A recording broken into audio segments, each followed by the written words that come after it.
Piny owacho mamalo singo mar chapo e oboke mapacho kaka The Kenya Gazette mohewo gode 15 mibiro pidhe yiende e kaonti ma Siaya kaka okang' mar ting'o malo kwan bunge mopod ni piny. Magi nowacho kod jatend migawo mar alwora Sirkal Toya e seche mane ochako ayanga wuodhe mar limo kaontis 45 mar rango chenro mar kedo gi lokruok kor lwasi e bwo chenro mar bengi mar omenda mar piny mangima motis ni Financing Locally Led Climate Action Program.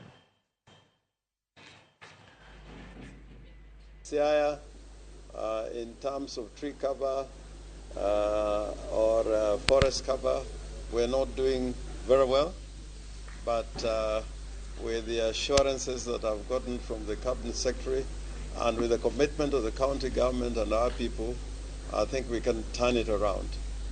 Right now, as we speak today, I think we got some takeaways.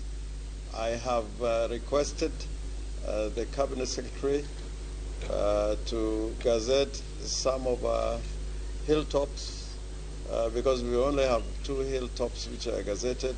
I have taken with gladness the discussions around gazettement of the hilltops within Siaya County, noting that out of 17 hilltops, only 2 are gazetted, and we are going to initiate the process of gazettement immediately. And again, without overemphasizing the fact that as we do our ecosystem restoration, we must think about protection in terms of fencing. We must think about the water sources that is paramount for the survival of the trees and the ecosystems that we are restoring. The labor, which is a job opportunity for our young people. And lastly, the reporting.